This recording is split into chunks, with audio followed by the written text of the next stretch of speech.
Payg'ambarimiz sollallohu alayhi vasallamdan yana boshqa hadisda keladiki, salasa muhlikat, hawan muttaba va shuhun muto va ijabul mar'i bi nafsihi. Yana boshqa hadisda aytayotki Rasululloh 3 ta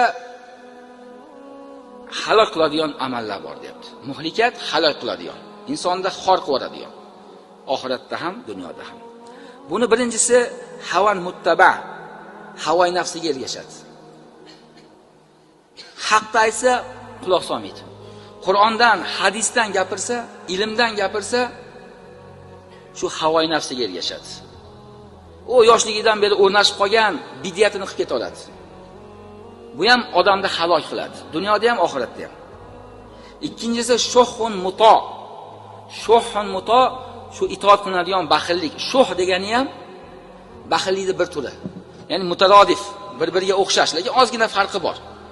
Arab tili ya'ni boy til. Baxil ham shu qizg'anchiq, o'zida bor narsani birovga bermaslikni aytadi. Shuh ham shu baxillikning bir turi. Balki shuh baxildan ham yomonroq, battarroq qizg'anchiqni shuh deydi. Shuning uchun va man yuqa shuhha nafsihi fa ulaika humul muflihun deydi oyatda. Kim qalbidagi baxillikdan saqlanib olsa, mana bular najot topadi deydi.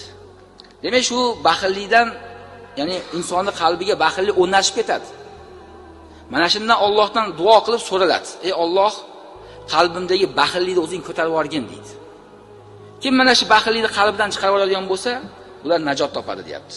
Shuning uchun Usmon ibn Affon roziyallohu anhu mashhur duosi bor ediki, Allohumma idfa shuhha nafsi. Ey Allohim, qalbimdagi baxillikni o'zing ko'tarib yubor derdi. Agar Alloh ko'tarmasa, bu kasallikning davosi yo'q. Bu baxillik ham bir kasallik. Buni dorisi sotilmaydi dorixonada. U qalblarda tabibidan so'raladi. Ey Allohim, qalbimga degi shu baxillikni o'zing qizg'anchilikni ko'tarib yubor deb duo qilinadi. Yana aytayaptiki, va shuhul muto va ijabul mar'i bi nafsihi. Shu 3 ta halok qiladigan amallarning birinchisi havoy nafsga ergashlik. Ikkinchisi shuhul muto, shu baxillikka itoat qilib qo'yishlik. Ya'ni havoy nafsi buyurgan baxillikka. Uchinchisi kishini o'zi bilan o'zi ujubga borib qolishligi. Ya'ni go'yo o'zini mendaqa inson yo'q deb faxrlanib qolishligi.